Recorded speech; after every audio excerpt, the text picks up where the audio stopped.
this content is for kids. It's not for kids. Isn't that what I said? No, it's not for kids. If you are 13 years or younger, this is not for you. Do I have to kill somebody in order to actually make that point across? No, man, you don't have to kill Wait no one. a second. Oh, no. When we return to our planet, the High Court may well sentence you to torture. He likes movies, we like movies. SeptumSin versus the world. SeptumSin versus the world. SeptumSin versus the world. SeptumSin versus the world. I'd buy that for $1. Greetings! You're watching SeptumSin versus the world. I'm SeptumSin. That's Kotobukijake. And this is Forrest. And we are all here to show you what we've got.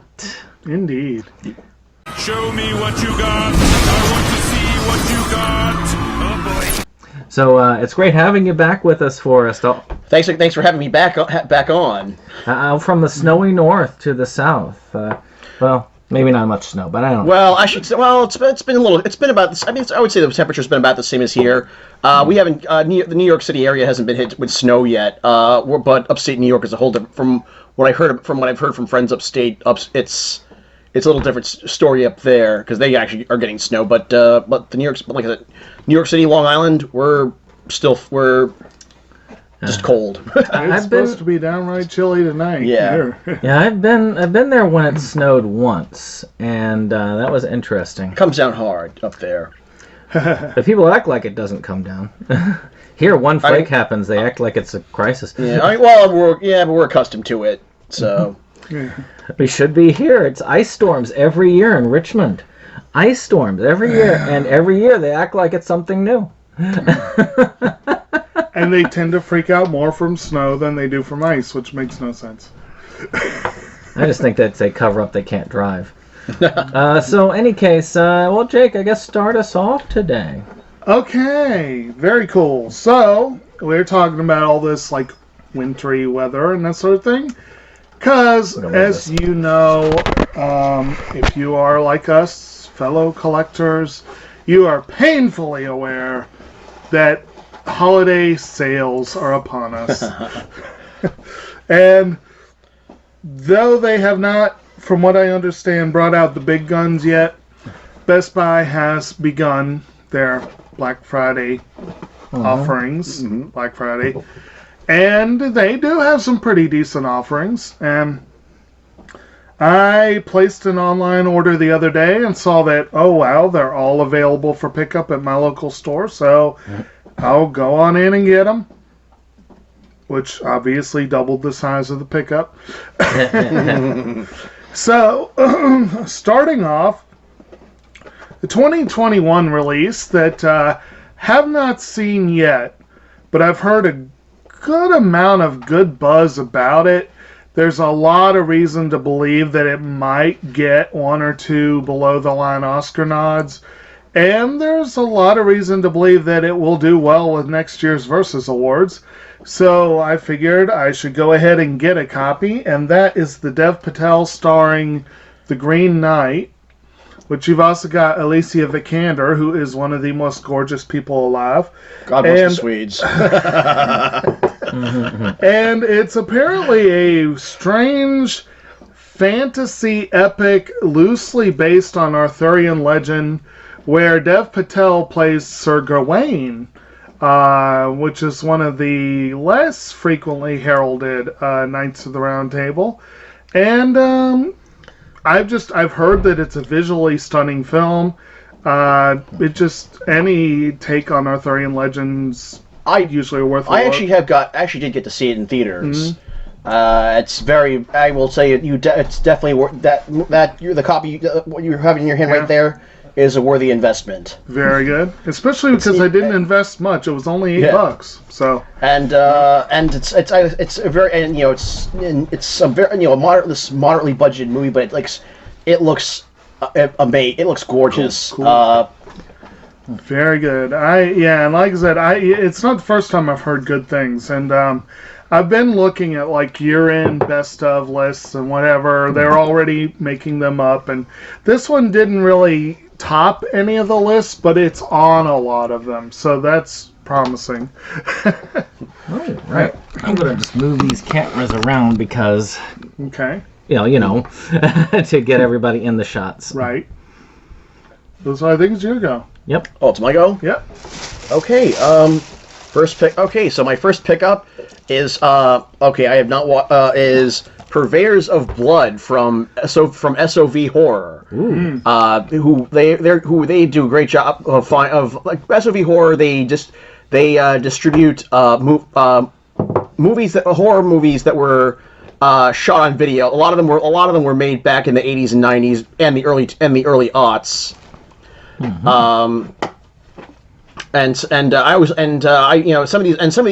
one's from 2000, but Purveyors of Blood. It's from 2000. It's from 2004. It is directed by the name of Ramel, written and directed by a filmmaker by the name of Ramel. Mm-hmm. And it's a vampire. From what I'm reading on the back here, it's a vampire movie. About a single babe named Clea, who worked by day, club by night, until her run with the dreadlock vampire Blake, and then she becomes a vampire. So that's but yeah, it's with SOV. But actually, I'm with SOV with shot on video horror. I love watching this stuff because it's not. Even if the acting and the scripts aren't great, it's great to watch. Like like the homemade special, like the DIY special effects. Just like kind of seeing what went into making these making these movies. And with SOV horror, there's usually special features. They usually include special features from the filmmakers. I definitely recommend, like, for any aspiring filmmaker, I definitely recommend supporting SOV horror. Like, even if you don't want to make horror movies, yeah, check out their stuff because it should inspire any aspiring filmmaker.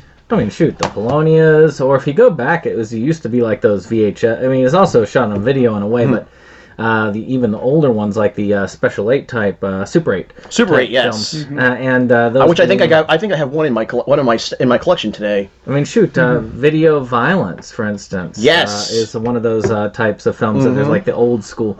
And we did that on Inside Movies Galore. Matter of fact, I can't remember whether we did the sequel, but I know we did the first one. That one was, and that one for me was a frequent rental growing up. Yep. Some of those, like, I'm friends with Kyle, who has Rappaport? a couple. Yeah, and he has a couple. And he and his friend did a few that I would just look back and agree on a scale with that. Like, oh my gosh, with so little they managed to accomplish this much. I remember interviewing the director of Slime City. And though it's not shot on video, it's very close to it.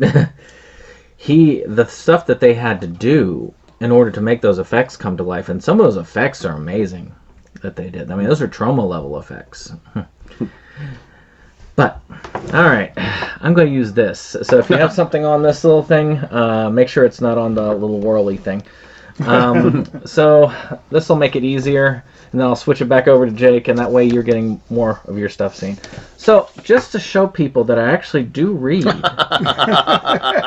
Yeah, I know. I have these things, they're called books. I don't look at them very often because they don't have any moving pictures. But I got this Confessions of a Puppet Master, this Charles Band with Adam Felber, which goes back into the whole, full moon features. If you haven't seen the excellent full moon catalog, well, not just the catalog, the excellent full moon.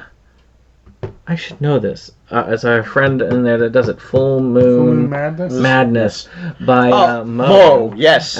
Which was Drunken Master Studios, but he's changed the name of it, and I know I need to get that because he did an entire Facebook post on it. So there we go. Let's see if I've got, because it should be like right up front. Okay, maybe not.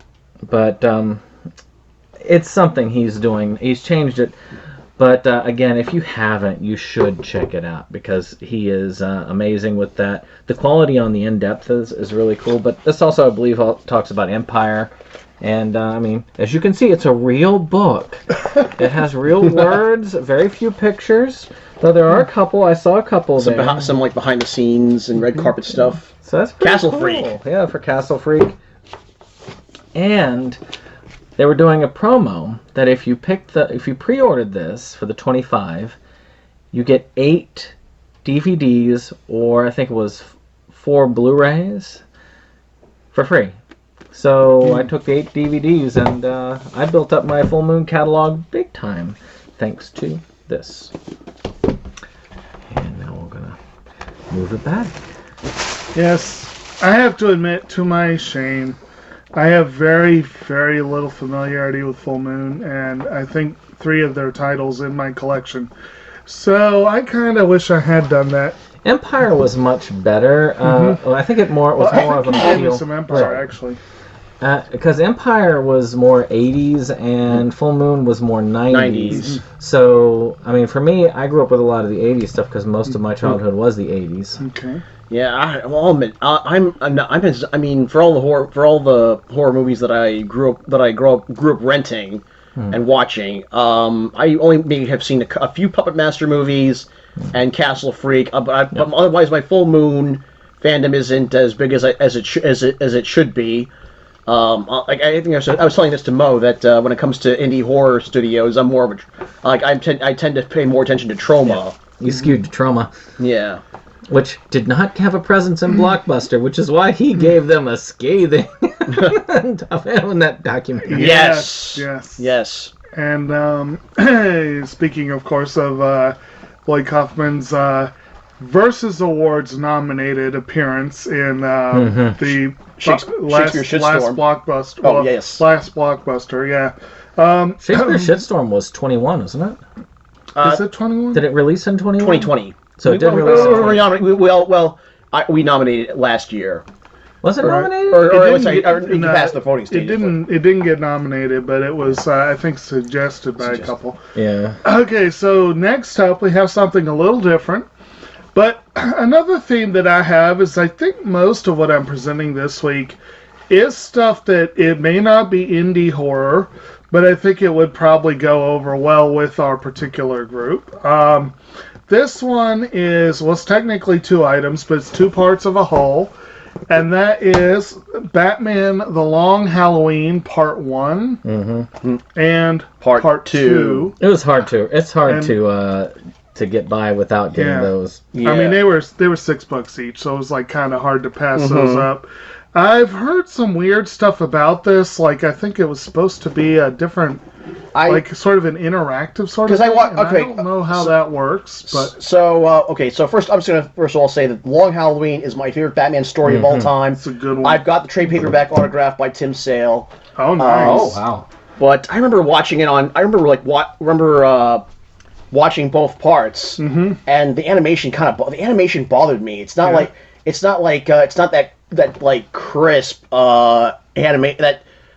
crisp fantastic animation that like Bruce Timm and Paul Dini were doing. Right. I don't know. It feels almost Archer-esque. Right. Oh yeah. Here is the comic in question, but the comic has an unusual art style too. Yes. It's very kind of noirish. It's very... Well, that's Tim Sale for you. Yeah. And it is a good series, And I recently came to find out... Okay, we had this... Okay, this is a funny story. For whatever reason, in my library, this comic... Now, again, let's look at this art style here. This comic appeared more than once in the juvenile graphic novel section. I don't know why. And then also, unfortunately, we had to mark it out because it was in horrible condition. But I contacted the buyer for the graphic novels, and I was like, last copy, why is there no copy in the system? So now we have a new copy, so that's good. But I don't know how It's an we ended excellent up. trade. It is a good In the one. kids section, I don't know. I mean, I mean, I think it might have been someone just. That's one of the best. my uncle. When my uncle gave me the Killing Joke when I was 6 years old. He didn't know. I mean, like he had no idea what was in there. He just knew that I was He just knew that I was obsessed with Batman. I would say the Killing Joke is more appropriate for a young audience than Long Halloween, though. You think so? I mean, Well, Killing Joke was the first Batman story to carry the mature reader title. True. Yeah. But excellent. I'm trepidatious about what I've heard about this as a production, but the story's awesome. So I'm looking You forward can't to avoid it with the price because the price was just exactly really good. Because that's like 2 of them for what, $12 almost. Yeah. So that's not bad. Or it's almost like 12 issues for $1 a piece. If it were if you were looking at it as a comic. almost. Which is also a great deal these days. Although I have to admit, I used to be really into collecting the individual issues. No interest in the trade paperbacks, mainly because I didn't think they went up in price. And that's probably true.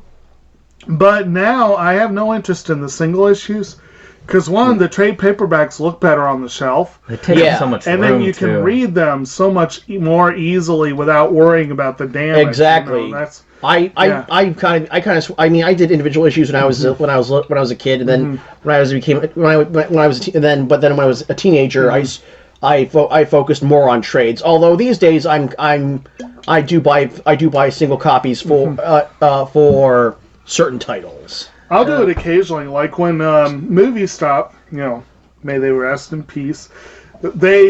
Before they for the last year, they partnered with an online company, what was that and they called? tried really hard to rebrand, and it failed miserably.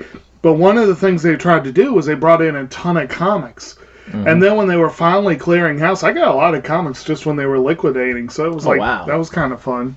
I look at trade paperbacks as trying to collect my favorite stories in print. Like I do want to get, if they have an Executioner Song trade paperback would be good. Right. Because that's my favorite X-Men story of all time. And it's about nostalgia. It's about when you picked it up. And that was when I was really getting into comics, just like Death of Superman.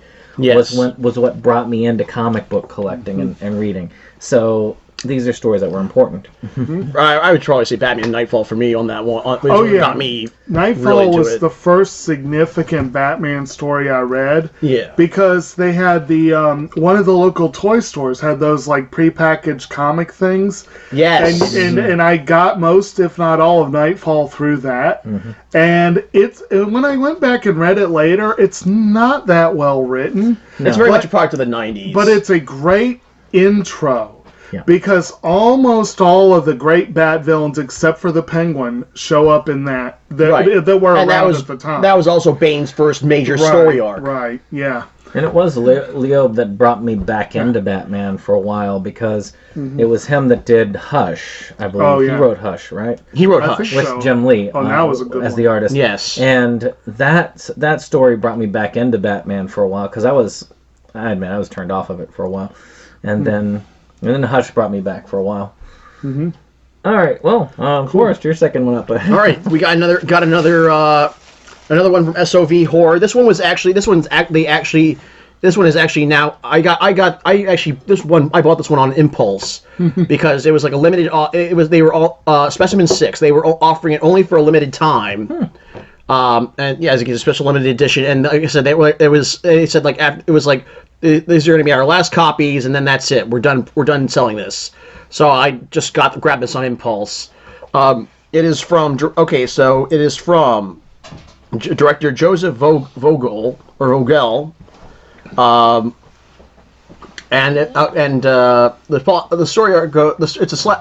story goes, Dr. Marissa Gray is determined to create the ultimate weapon that will shatter all boundaries of science and the supernatural.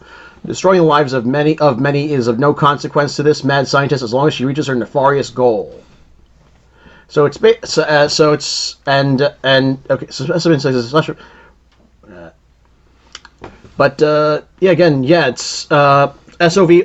Again, another rare shot on video horror flick from SOV Horror. One that they were about to go out of print. So just had to get my hands on it, and I definitely will have to get around to watching it. I love the cover. That is cool. That's kind of VHS style cover that they had. And so, there we go. Make it easier to people to see where I'm at. So this first one is a movie, and it is actually one of the full moon ones I got. Oh. Which is, again, this was a Mo recommended, called The Day Time Ended. I've never seen it, but they have remastered a lot of their stuff. You don't necessarily have to get it on the Blu-ray, which is great because on their sale, everything was like $5 on the DVDs. So I've never seen this one. Have y'all seen this? No, I haven't. I just see the full moon logo though. Yeah, so it's not the kid. For a moment, I thought it was a Moonbeam title, but I guess it is a full moon one. From producer Charles Band and director John Bud Cardos. He did Kingdom of the Spiders and Mutant. I've heard Kingdom of the Spiders. Comes delirious and surreal 1979 sci-fi cult classic, presented here for the first time in glorious high definition. Let's see here. Deep in the desert, a rural American family is forced to endure a night of interdimensional extraterrestrial terror when a UFO peers over their home. Suddenly, the clan is besieged by a warring race of reptile monsters, as you do. A fleet of lethal laser-shooting miniature spaceships, and the rift in the very fabric of time and space itself. So, again, I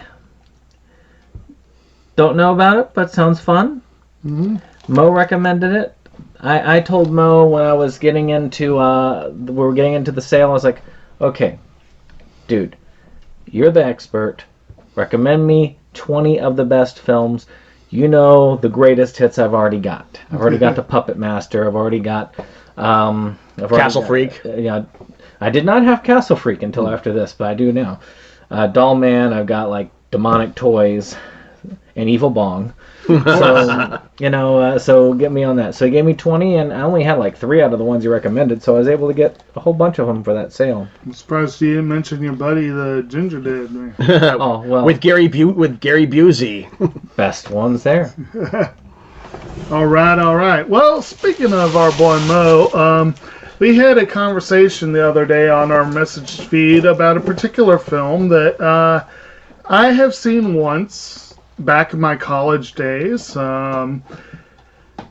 Really need to see it again, but strangely enough, it was not in my collection. What? And I felt that it was past time to fix that. And when I saw an anniversary edition on the Best Buy sale, I was like, well, it's time.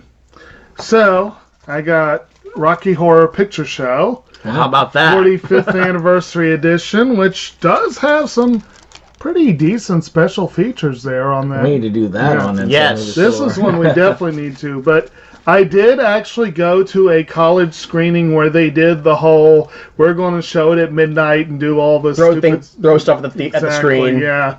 So it'd be nice to actually watch it like a proper movie, but it was fun to do that once and say I got to do it. I've done it a couple times myself.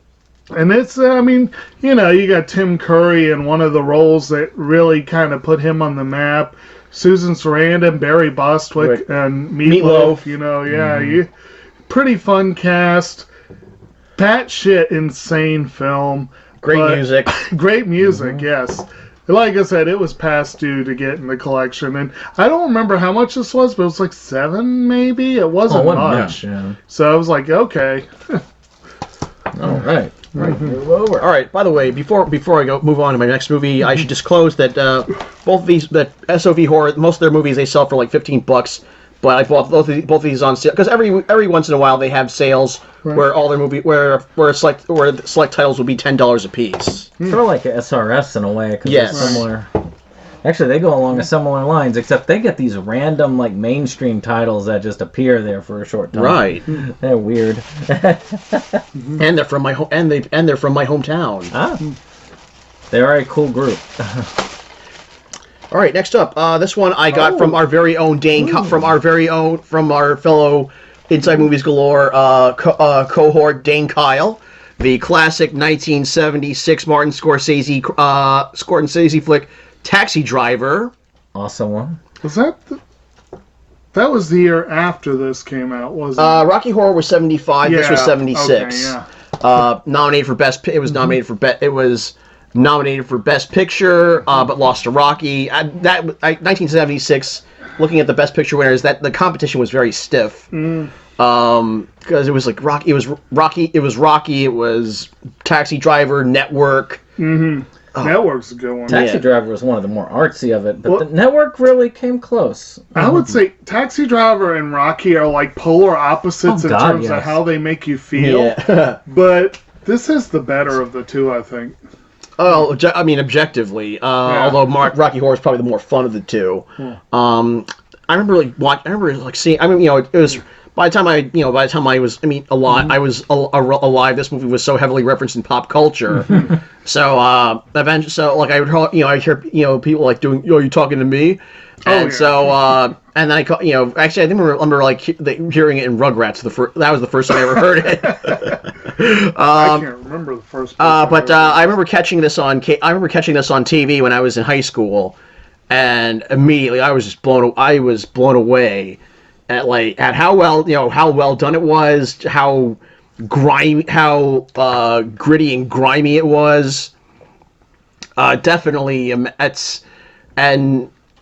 would definitely say it's in the upper echelon of Scorsese's movies.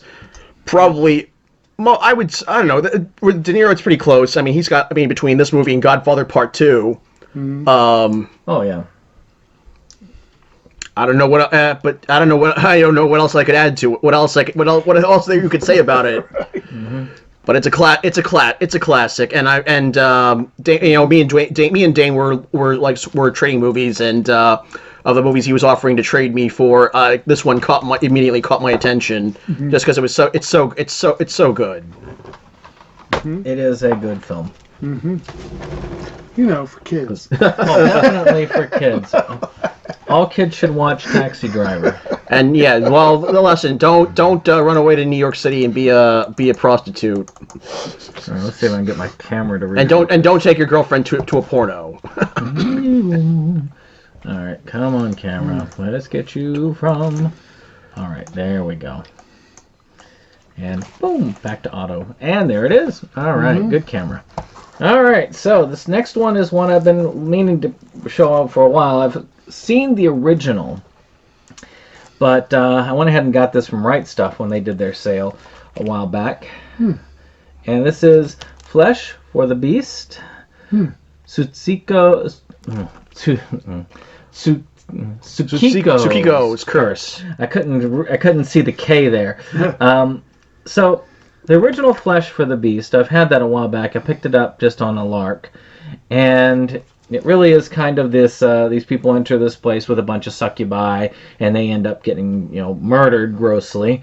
And this has some relation to that. I don't know exactly how overall, but you can see that there's a lot of violence and blood and gore and all of the juicy things that you like. Oh, lovely. With horror that Jacob loves. Stuff that guys like me and Mo abhor.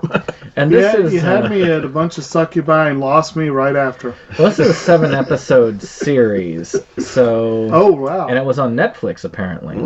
Really? So that's kind of cool. Also about some paranormal investigators that run into this stuff. So, again, kind of cool. I mean, I have the original Flesh for the Beast somewhere back here. Probably pretty close to him. Actually, pretty close to you, probably, because you're under there. Nope, it's all the way down. No, it's all the way down there. Yeah, your last movie is First Cow. That's kind of interesting. So, so Flesh for the Beast, definitely good film. If you haven't seen it, check it out. It's pretty easy to find. And this one looks like it's going to be fun. I'm a completionist. I like to collect stuff that, alternates and stuff for something. As Is you that might be able film to tell. animated or live action? No, it's live action. Okay. So if you haven't seen it, check it out. Okay, check it out. Check it out. So another live action movie that was that was pretty surprisingly well.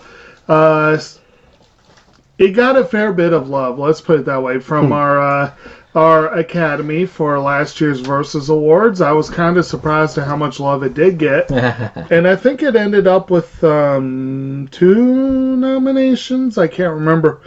But when I saw that it was on the sale, I was like, I gotta get this. It was a fun movie, and that's the movie Love and Monsters. Oh yeah, which of course was nominated for that wonderful poster design that I just really loved. And I think what else was it up for? It was visual effects, which it deserved. Yes, excellent. Actually, one of the best I think it got an effects Oscar. films. No, it didn't get an Oscar. No, it didn't get. It was on the short list. I think it did. It might have been. But this was a fun movie. It was a very creative. It was a post-apocalyptic movie, which, take them or leave them sometimes. But I felt like this one was very creative. It had, it did its job well. It was actually very entertaining. And like I said, I saw that. It was pretty cheap. It was like $6 or $7. I was like, yeah, I gotta do it. I'll do it. Yep. I'll do it. Yep. It's a pretty cool post-apocalyptic love tale. All right. The next pickup is also from Dane. It's Sweetback's Badass Song Nice. from the late Melvin Van Peebles. I'll admit, it's from Vinegar. It's one of 3 movies that I've brought with me that I recently picked up that were picked up for distribution by Vinegar Syndrome. Nice. And actually, this is one, actually, I've never seen this one, but I understand that it is like it's it's pretty much considered a trailblazer in the blaxploitation genre. Right. No, it looks good. That was like Van Peebles' most famous. That was his. Wasn't it? That was his most famous, his most commercially successful movie. I actually was really tempted. Criterion just put out a Van Peebles collection that has that, and I think 4 other movies on it. I was really tempted, but I could not justify it this time. It was just too expensive. Yeah. But I think the sale price was like $80 or something, which is not bad for 5 films.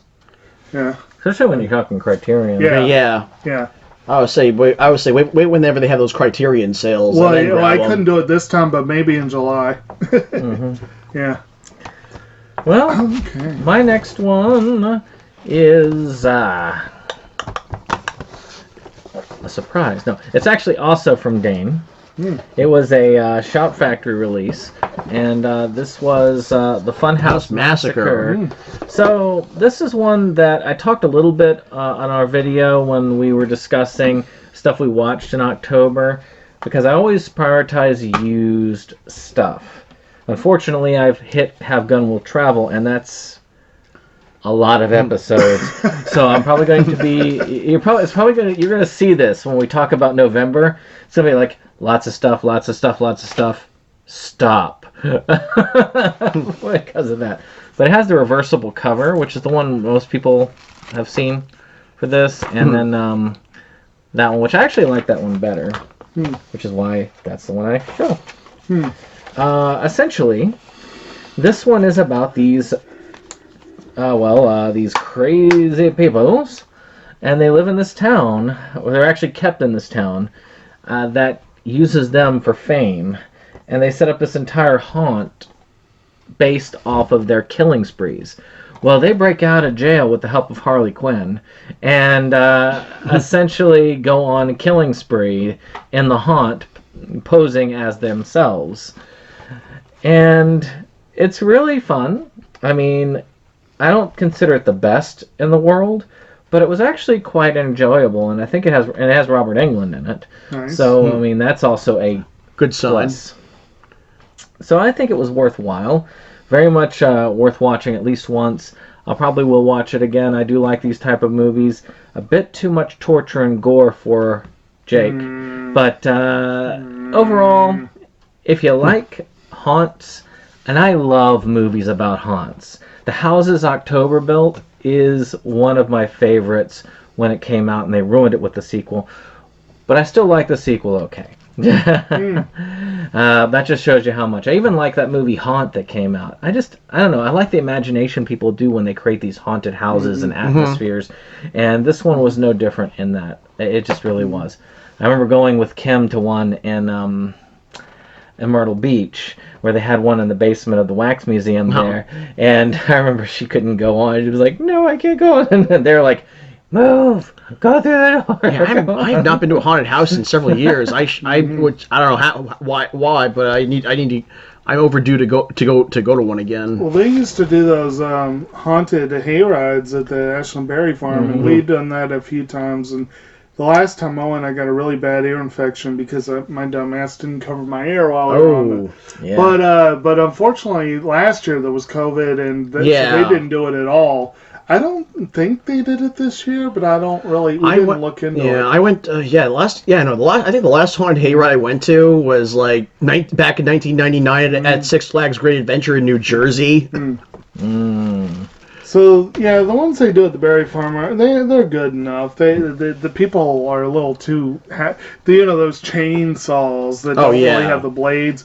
They love running after you with those, and it's like So the Fun House in my a film that actually my last three are going to be in a sense space savers. One of them is a straight up condensing 2 DVDs down into one Blu-ray. One of them is I had one of the films on DVD and now I have 2 on Blu-ray. And one of them I didn't have either one and now I have them both on a Blu-ray. So they're going to save some space, but I'm only actually condensing slightly based on what's already there. And the first one kind of pisses me off because they're in the wrong order on the case, which annoys me. I'm OCD and it annoys me. And this is one that I loved the first movie. I would not have in a million years have expected to love it the way I did. Because I'm not really a big zombie person. Partly it's my general distaste for gore and decay and that kind of stuff. And just, you get all that in spades with most zombie films. But this one was just the right level of batshit insanity and creativity to really get my attention. And that, of course, was Zombieland, which they came out with a sequel, Zombieland Double Tap, which I still have yet to see. It was pretty good. I've heard good things. But you see what I say, Double Tap is first on here, and it is on the side, too. And it's like, what the hell? That's kind of stupid. But of course you got Woody Harrelson, who's usually a delight. Jesse Eisenberg, who isn't always, but he's great in this film. Emma Stone, love her, and Abigail Breslin. And who's also done some pretty good stuff. And of course the first film is notable for best cameo ever, which we probably all know by now who it was. But and he just had a hit movie this past weekend. Also, one of the best kept secrets. It's rare that secrets are kept so well, but everyone was like, we can't spoil it. And then Double Tap, of course, has some other folks in it. Rosario Dawson, I know, is in it. Zoe Deutsch. Yeah, so there's some good folks in there, too. And that, of course, takes place a little bit later down the road, But essentially, the first one takes place in the shadows of the zombie apocalypse, and then, you move along later. Alex, I absolutely loved the first one, heard good things about the second one, held off on getting it partly because I wanted to be able to save space, and I would have liked a better formatting for this, but I do have the first movie on DVD, so it's an upgrade there. So, yeah, it was pretty good. But it's actually weird that I actually did see Zombieland in theaters. It was just one of those things that just happened, and I saw it, and I was like, "Holy crap! This was actually worth seeing." One heck of a Twinkie. Yeah. It was a fun movie. Right. And so was the sequel. All right. So we got another. I got another my most recent Vinegar Syndrome pickup is New York Ninja. Ooh, Which I think I paid like maybe. that's a cool box. That is I know. a nice looking box. Oh yeah. And yeah, I mean, let me just open. And if you are listening in real time, which will be Wednesday, their Black Friday sale starts at midnight on Friday. And if you want some of these, you better have to hop on it at 12:01 because some of the things that they sell that are really hot, they go like that. 12:01 Friday morning or Saturday? Friday morning. Friday morning. Okay. Yep. Okay, so yeah, New York Ninja Vinegar. It's another Vinegar Syndrome pickup. I think I might have paid like $35 for this thing. It comes with a little booklet on the making of this movie. And there's all kinds of special features. I have actually never seen this. I've actually never seen this movie, but it combines two things I love: my home state of New York and ninjas. Hey, you can't go wrong with the Vinegar Syndrome pickup. And awesome box art. Yes, I know. I love I like this throwback. This callback. This this callback to 80s VHS. Right. That they are right up there with Arrow when it comes to box sets and the quality that they do. And restoring like obscure, low-budget genre movies. Oh yeah, they are both great about that. They keep it alive. Shout to a lesser degree, though they used to be much better under their Scream Factory label. There are at least 2 of their titles that I may have to check out that sale. I had to get that SOS Père Noël, which I am sad that did not get picked for December. I voted for it. I mean, it's ingenious how. This movie came out in 1989, but it's basically ingenious how it combines two of the most off kilter Christmas movies in Home Alone and Silent Night, Deadly Night. Two Christmas movies that are exact opposites, and they somehow managed to fuse elements of those movies together. Nice. And make it work. Excuse me. Well, any case, yeah, I was kind of sad, but that's all right. It's a Wonderful Life was what won, and you just can't compete with that. Although plus I've never seen. I'll admit I have not seen It's a Wonderful Life, so I'm looking forward to discussing that one. That will be fun. It will be interesting. I came to it later in life myself, which was, there. So now, one that most people have probably seen at least the first movie of is Herbie, the Love Bug Collection. Nice. I would say I caught the originals like because Disney Channel used to play them all the time back in the 80s and 90s. See, yeah, and I watched a lot of the first one, the original Love Bug. Yes. I watched a ton of. They did a revamp called Herbie Full Throttle, which is not on here. With Lindsay Lohan and Michael Keaton. Yeah, but it does have a number of these. Herbie Rides Again, Herbie Goes to Monte Carlo, and Herbie Goes Bananas. So it's got all the old films on here, one of these Disney collections. All the ones with Dean Jones. So I'm perfectly happy with that. I don't need the remake. And I had the original film, but I'd upgraded to have all of them. Just because I did want all of them.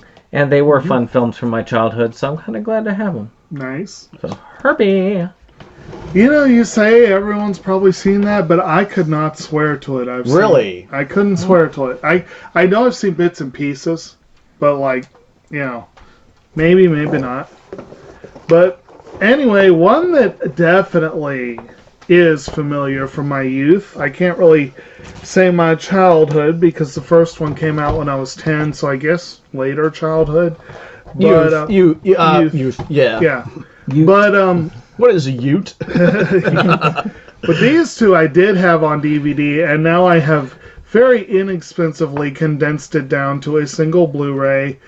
And I really hope we get to cover these eventually on Movies Galore. And those are the Addams Family. Addams Family and Addams Family Values. Great, fun films. They are classic in every way. of course, you got your star-making role by Christina Ricci as Wednesday, but you just generally, Christopher Lloyd as Fester, you got... Raul Julia as Gomez, and Angelica Houston as Morticia. And, I did not grow up with the series. I only saw that probably 6 or 7 years ago for the first time. The TV show? Yeah. But I have to admit, John Astin and Carolyn Jones were so perfect, but... Julia and Houston, despite being different takes on the characters, were still perfect. It's a rare example of going in a different direction and nailing it. And the first film is absolutely classic, all except for the atrocious song that they put on the end that was MC Hammer. Oh yeah, Adam's Groove. I'll admit, I've probably listened to that song more times than anybody should actually admit. It's so awful. Sort of like how that ninja rap. Oh no, but I loved that when I was a kid. As horrible as it is, I loved it as a kid. Yeah. But this one, I mean, the original theme is like one of the great. I don't know. I would say I prefer Adam's Groove to just remixing. Whoop! There it is. Which they did for Addams Family Values. Oh, God.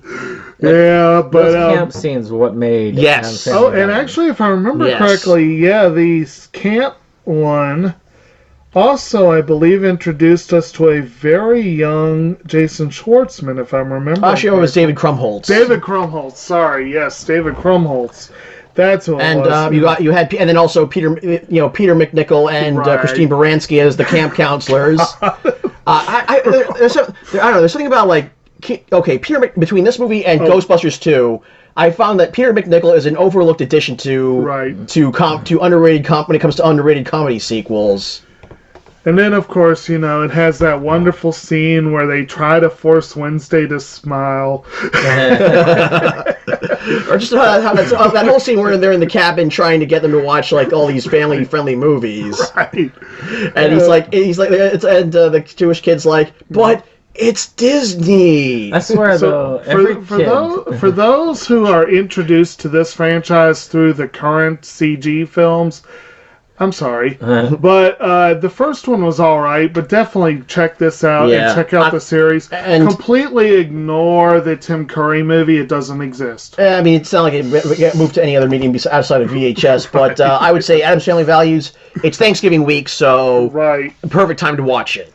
Oh, yeah, that's a good point. I forgot about that. I would say that what's interesting is that, to me, everybody who at a time had a crush on Christina Ricci as a child... Absolutely. Probably got it through that movie. As a child, obviously. But yes. Yeah. I did have a hell of a crush on her right around 2000. Right around that time when she was the big indie darling before she kind of went off the res a little bit. I would say for me it was Casper. And I was 7 years old when that movie came out. Yeah. Yeah. But, yeah. So... Okay, next up, another Vinegar Syndrome release called Boarding House from 1982. Cool. I love that cover. Yeah, there's also that shot in the back. Actually, but this was the original poster and VHS box art right here. So cool. Yeah. I picked there's actually several different cuts of this movie on here because there's the original home video cut, the theatrical cut, which just have different titles and scenes. I picked this up for about I want to say this was also about maybe cost me another $35 just because it was $27 plus shipping and handling. I actually picked this up because this is actually the first because my friend and colleague Sean Q. King. Whom I've worked with on a couple projects, including Victim No, a little movie we have coming out called we worked on this summer called Victim No More. But my friend Sean's been getting into the movie distribution business, and this is the first movie that he picked up for distribution. It's coming out, released through Vinegar Syndrome, but he was the one who worked on getting it restored. And getting the rights, getting it restored. So I picked this up to support. I picked this up to support him. I have gotten a chance to watch I've already watched Because according to him, well, actually, I'm just going to pull up what he told me about as far as how to watch it. Okay, because he was saying, watch. So if you plan to get this movie and watch it, watch the home video cut first, and then the theatrical cut. Oh, I like that tagline. The rent will kill you, but someone else will. That is great. And anytime I can support friends of mine who have film projects. Mm-hmm. I'm waiting for that vampire one to get released on Arrow that we watched. What was that one we watched for Moe's? You remember that one? Oh, the Darkness or whatever it was. Yeah, I still have yet to see it. I didn't entirely care for it, honestly. I figure like an Arrow one would give me a better view of it. Probably a better. Was it Arrow that said they were releasing? Yeah, Arrow. Yeah. Just odd. Mm-hmm.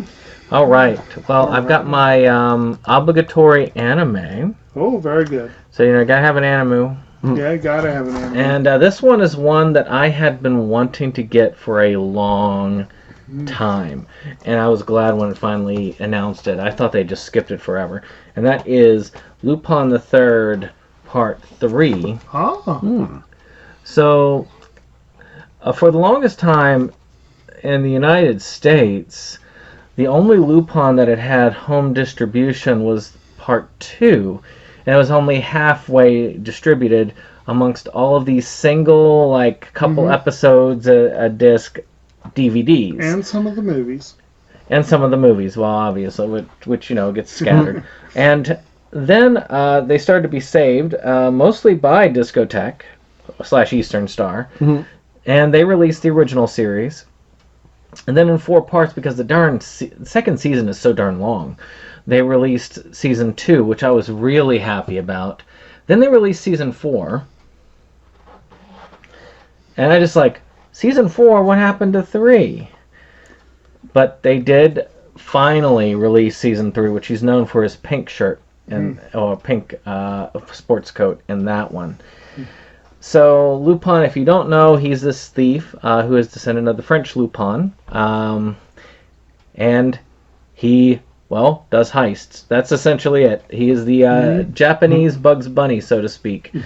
And great character. This one's a 50-episode series, so not a small one in its right. So now I have the first 5 seasons of Lupon, and they're working on the 6th now. So, well, and of course, you also have his stalwart companions. You got Jigen and Gomon and of course Fujiko, which is Jacob's favorite character. And then your boy Zenigata in hot pursuit of everyone. So I am curious about it. I want to get down and just watch them. Right. I think after I'm done with the used, my next project is I'm going to finish Twin Peaks because I started and never finished it. But then I'm going to sit down and watch something, and I think this is going to be one of those. Cool. We'll be doing a lot of Luponing. Cool. I just had a thought. I mean, not that we want to get rid of our sets because they're awesome, but Vinegar Syndrome might be an interesting choice, or Arrow would be a great choice for the Tunbridge re-release. Oh yeah, that'd be really cool. But that'd make Dan happy. Well, Dan has found 2 of those thrifting. Lucky bastard. He only paid $1 a piece. It's lucky bastard. Anyway. I didn't pay a whole lot for this one, but it's not nearly as much of a rarity. Okay, so my last twofer, again, I did not yet have these, mainly because before I got around to the first one, they announced the second one. And then, of course, it got delayed by COVID. So, having seen the first one in theaters and felt that it was robbed of an Oscar for sound, and then I really wanted to see the second one. I finally saw it a couple weeks ago. And then when I found the 2-pack on sale at Best Buy, I was like, yep, getting it. And that is the A Quiet Place 2-movie collection. which the second film is quite good, and it is going to probably feature into our next year's Versus Awards. And when If you were only for sound. discussing, you discussed it on your viewing for October, I believe. Right. But excellent films. If you're not familiar with, I have a lot of post-apocalyptic stuff tonight. Why is that? Well, essentially, you It's a have this, sign. I don't know. You get this race of creatures that appear out of nowhere that are very, very, very, very, very murderously attracted to sound. And it doesn't go well for the human race. And directed by John Krasinski, of all people, which I just found that fascinating. I noticed there's been a trend in horror for the last few years of comedians coming into horror, like Krasinski, Jordan Peele, Danny McBride.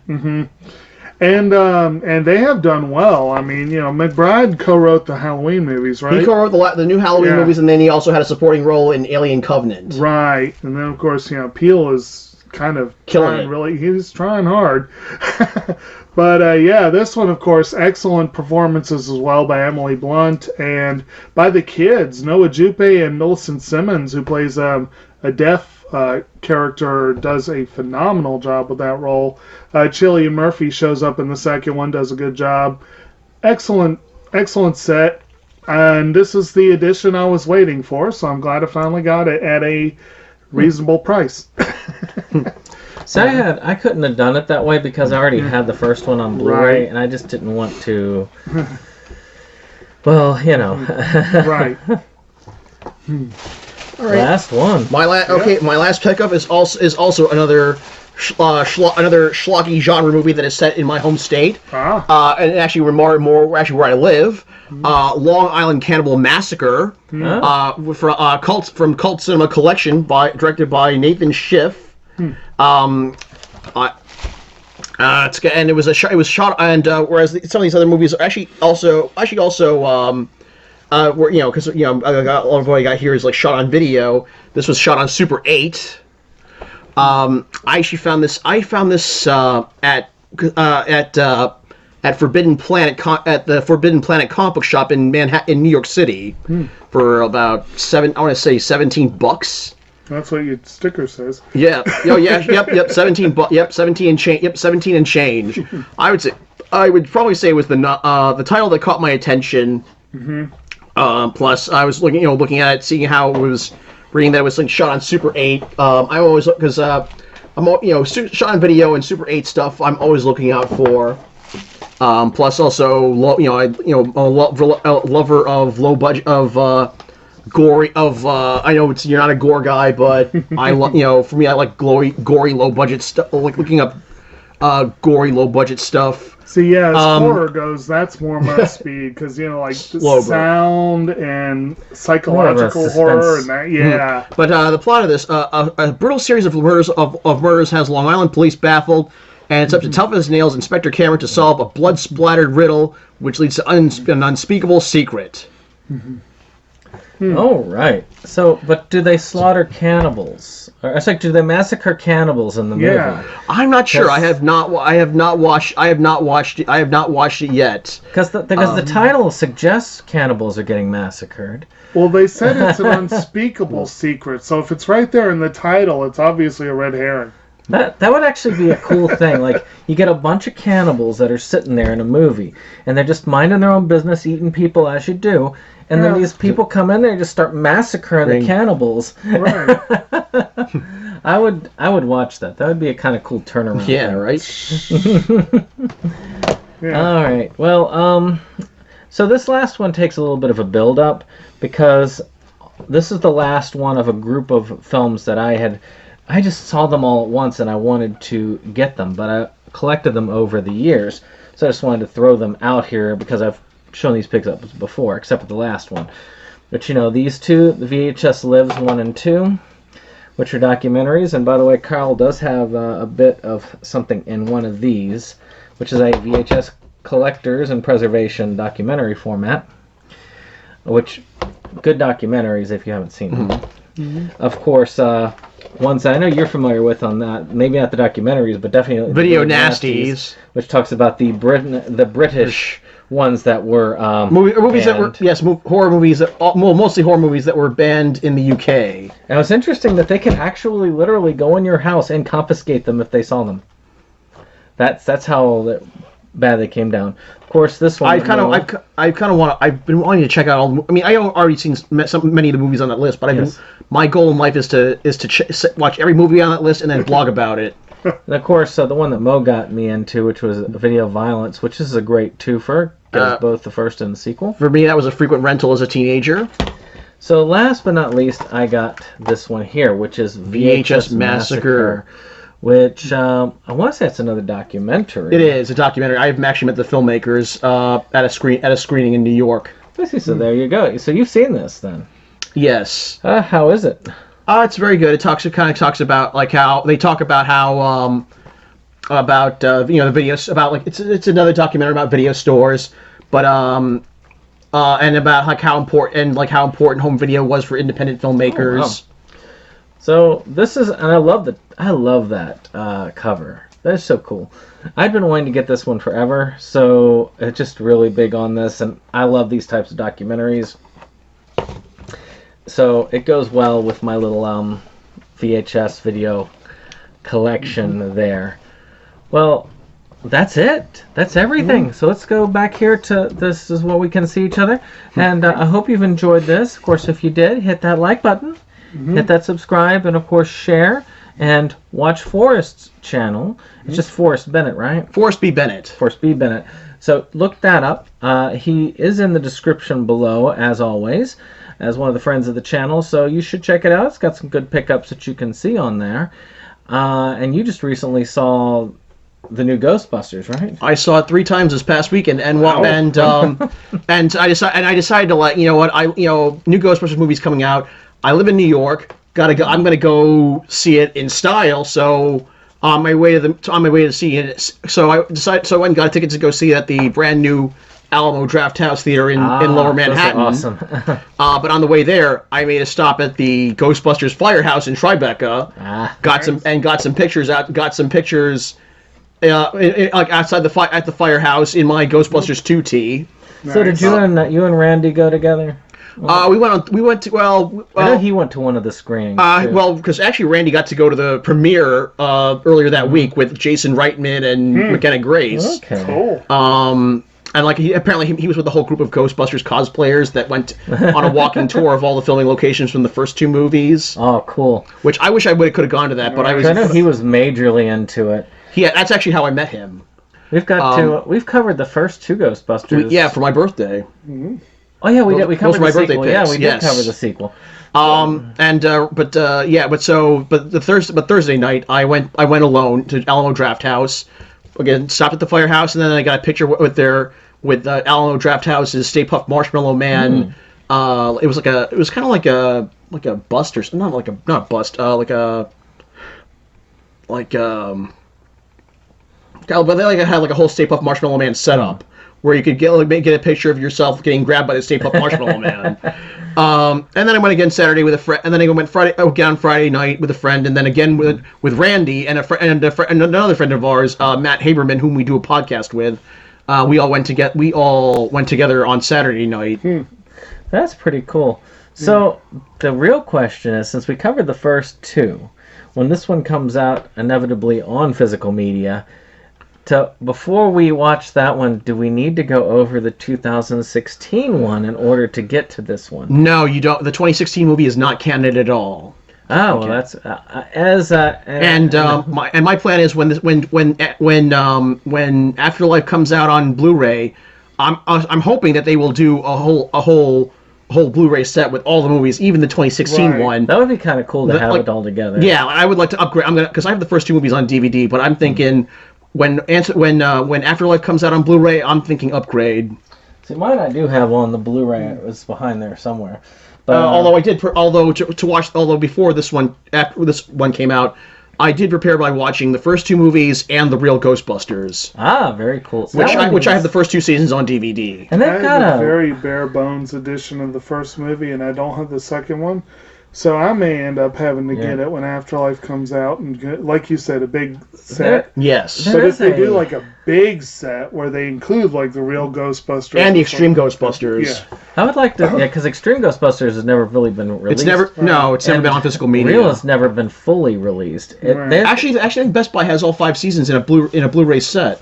Because I know that there's one that was like they had a lot of them, but I know that they didn't. Actually, there was the Firehouse box set, Firehouse did, which is out of print. But that's out of print. But no, I remember like a while back I was at Best Buy and they had all 5 seasons on Blu-ray in one set. That would be cool to get. Which I'm thinking of upgrading to that too. That would be a cool thing to get. Actually, I originally liked the other Ghostbusters, which was the one with the ape and all that. I watched that as a kid. You see the cartoon, which so it's got nostalgia value. I've heard of it, but I've never actually watched an episode. It's a treat. It is a treat. And the live action one is even more of a treat because it's such cheesiness. It is well worth the watch just for the cheese. Nice. And they are the original Ghostbusters. Technically. After all. Oh, boy. Wouldn't it have been interesting if they'd stuck with that other name, that... Ghost Smashers. Ghost Smashers. Well, with that being said, I hope you all have enjoyed this, but we'll see you guys on the next one. Bye.